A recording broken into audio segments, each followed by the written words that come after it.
الفيلم بيبدأ في الأحياء الخطيرة في واشنطن العاصمة، أماكن كلها عنف وتجار مخدرات، والخوف هو اللي بيحكم الحياة هناك. وبنشوف ولد اسمه لوكاس عنده 14 سنة، اتورط في حياة الشارع من بدري. بعجلته القديمة ونظراته الجدية، لوكاس شغال في توصيل المخدرات لعصابة اللاتين كينجز، واحدة من العصابات اللي مسيطرة على الشوارع كلها. وهو ماشي في الحواري الضيقة، لوكاس بيتكلم عن ازاي الخوف هو اللي بيحكم كل حاجة حواليه، وعارف القوانين، مين اللي ليه السلطة وأي أماكن المفروض يبعد عنها. الراجل اللي ماسك الموضوع هو جيستر، إيد رينكون اليمين، واسمه بيتقال بالهمس بس. هو الراجل اللي بيدير الصفقات وبيعاقب أي غلطة بدون رحمة. وخلال توصيلاته، لوكاس بيكلم ناس من أهل المنطقة، كلامهم دايما بيرجع للزعيم الكبير بتاع اللاتين كينجز. محدش شافه ومفيش حد بيجرؤ يسأل عنه، الكل بينفذ أوامر جيستر إلا لوكاس، وده لأنه عنده علاقة خاصة. هو الوحيد اللي مسموح له يقابل الزعيم الكبير وقت ما يحب، زعيم العصابة اللي محدش يقدر يقرب منه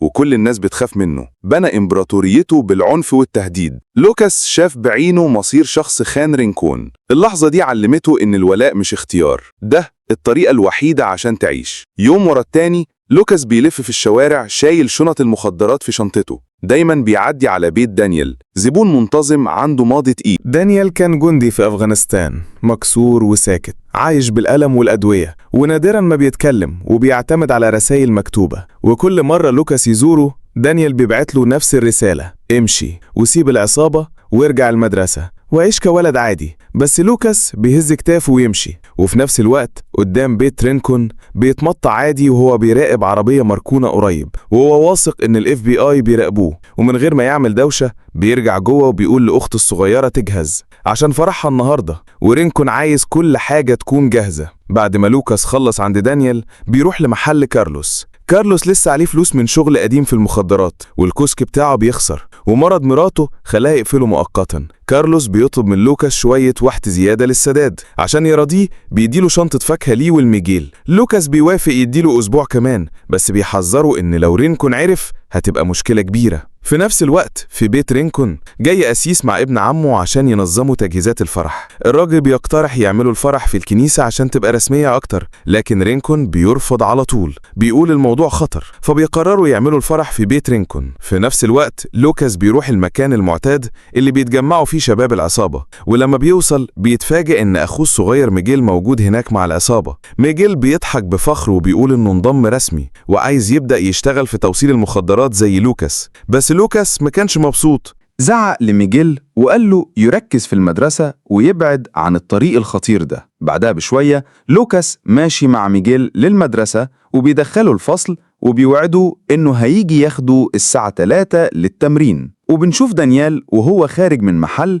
وخبط في راجل وبيقول له نصيحة: قلل السكر وجرب الأكل النباتي هيفيدك. دانيال مردش عليه بس اداله فلوس ومشي، وبعدها راح لعربية أكل، وبما إنه ما بيتكلمش بيكتب طلبه على الموبايل، وده بيبطئ الطابور. ومرة واحدة دانيال فجأة وقف مكانه. ريحة الأكل أو المكان فكرته بحاجة مؤلمة. الناس وراه بدأوا يتضايقوا بس هو كان سرحان. وفجأة مجموعة من البلطجية ظهروا وبدأوا يستفزوه. هو ما بصلهمش ومشي في حارة ضيقة. خد بسرعة واحدة من الحبوب اللي لوكاس اداهاله عشان يهدى، بس العصابة مشيت وراه فاكرين إنه فريسة سهلة، لكنهم غلطانين. دانيال قاتلهم بخبرة جندي محترف ووقعهم واحد ورا التاني. واضح إنه مقاتل قوي جدا. وفي بيت رينكون بنشوف التجهيزات للفرح شغالة بسرعة. رغم سمعته الوحشة بيبان عليه الجانب الحنين لما الموضوع يخص عيلته، وهو مصر يخلي اليوم ده مثالي لأخته. العريس وصل مع عيلته وكان واضح عليهم التوتر ومحدش مرتاح من وجود رينكون. وبيوصل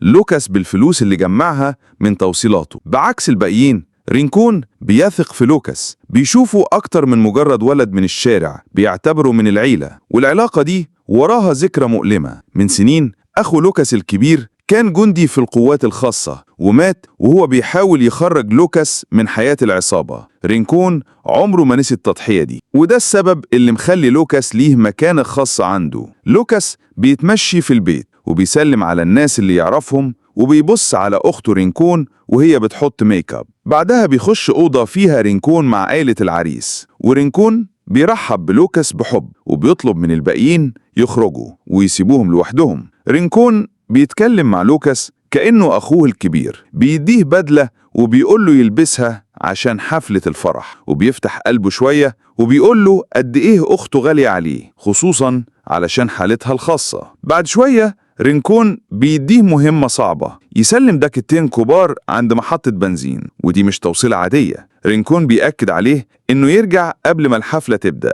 فجأة جاستر بيقتحم الأوضة وصوته عالي جدا، جايب معاه راجل عليه فلوس لرينكون وبيضربه ضرب عنيف. التحذير بقى عنف حقيقي. بعد ما ضربه جاستر رماه بره وفضل واقف غاضب. رينكون قال للوكاس يخلص التوصيلة، بس جاستر كان واضح عليه الغضب. سأله ليه ولد صغير زي لوكاس هو اللي خد المهمة الكبيرة دي مش هو. رينكون رد ببساطة FBI بيراقب ولوكاس مش لافت للنظر. جاستر خطر. وفي مكان تاني دانيال بيواجه يوم صعب في الشغل، بياخد واحدة من الحبوب اللي لوكاس اداهاله وبيكمل شغله وهو بيتحدى الألم.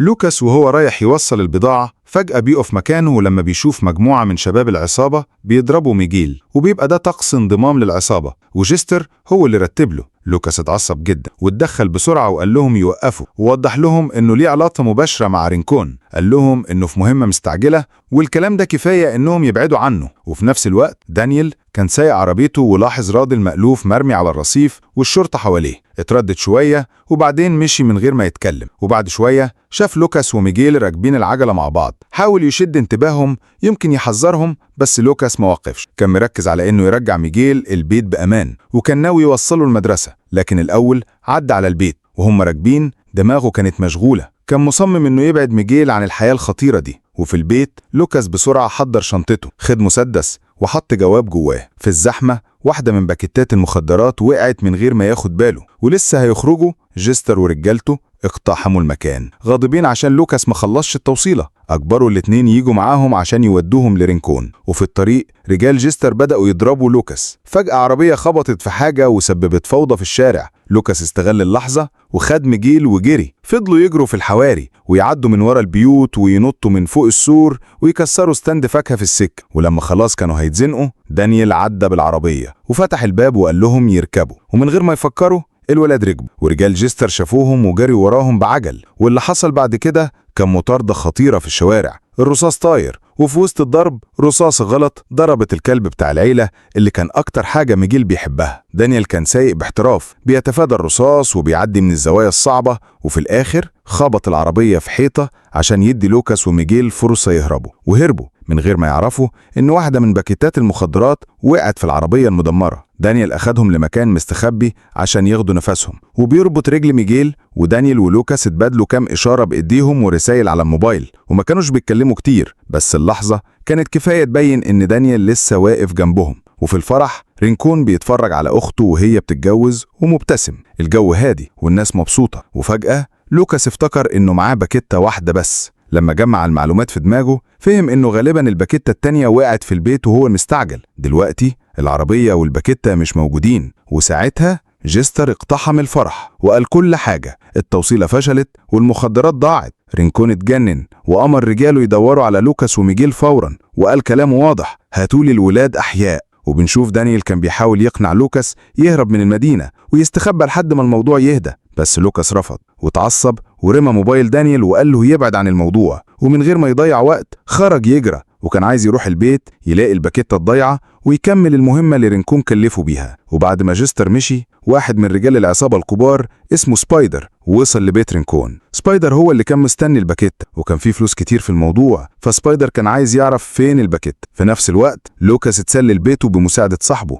جري على اوضته لقى الباكيتة تحت السرير، وخد ميجيل وكان ناوي يمشي فورا، بس وهم خارجين صاحبه خانه وكلم جستر. وبعد دقايق جستر ورجالته وصلوا وقبضوا على لوكاس وخدوه فورا لرينكون. وفي الوقت ده دانيال عرف ان حماد ضرب وحشي على ايد رجال جستر كتحذير عشان ساعد لوكاس. وفي اللحظة دي دانيال عرف ان العصابة مش هتسيب الموضوع وقرر انه يرد الضربة. مراته السابقة حاولت تمنعه وقالت له ان اللي بيعمله ده جنون، بس دانيال كان مصمم وراح لبيت رينكون. وبنشوف لوكاس وميجيل كانوا راكبين في عربية رجال جستر ومتجهين لمقار العصابة زي ما رينكون أمر. وفي الفرح الناس لسه بترقص، بس الجو اتغير. سبايدر دخل المطبخ وبدأ يضايق واحدة هناك. قبل ما الموضوع يتطور رينكون اتدخل وبصله بنظرة قوية وخرج عن شعوره وقاتله في ساعتها. وفي الوقت ده دانيال بدأ يتحرك. دخل من حارة ضيقة جنب بيت رينكون ولقى الحراس وبدأ يضرب فيهم، بس خبرته كجندي اشتغلت، وقع واحد وخد واحد تاني أسير. وبما إن ال FBI بيراقب،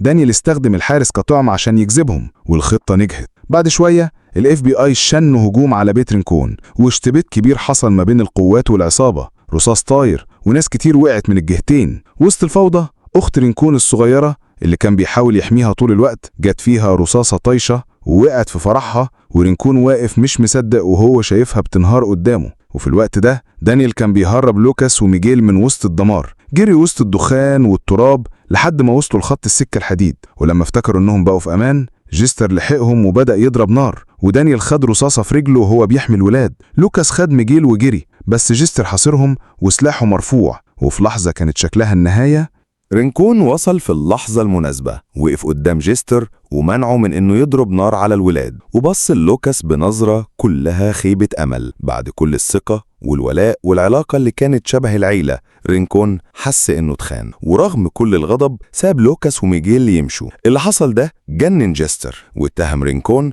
انه ضعيف وانه فقد السيطرة. واللي وجع اكتر ان جيستر مش مجرد واحد من رجاله، ده قريب رينكون من العيلة. ومن كتر الغيرة والغضب جيستر رفع سلاحه وضرب رينكون. رينكون وقع ودمه سايح على قضبان القطر. جيستر بعدها وجه سلاحه على الولاد وناوي يموتهم، بس قبل ما يضرب دانيال وهو بيعرج طلع له كيس وقال له ياخده مقابل انه يسيبهم. جيستر فتح الكيس بسرعة فاكره فيه فلوس، لكن اتفاجئ انه فاضي. اول ما فهم انه اتضحك عليه هجم على دانيال، وفجأة طلقة واحدة اتسمعت. جيستر وقع ميت، واللي ضرب الطلقة كان صاحب لوكاس، نفس اللي خانه قبل كده، ورجع في اللحظة دي عشان يصلح غلطته. وفي آخر مشهد لوكاس وميجيل راكبين القطر والمدينة بتختفي وراهم، سايبين وراهم الحياة الوحيدة اللي عرفوها. وهم قاعدين ميجيل لقى شوية فلوس في جيبه، كانت من دانيال، هدية أخيرة بتديهم أمل في بداية جديدة.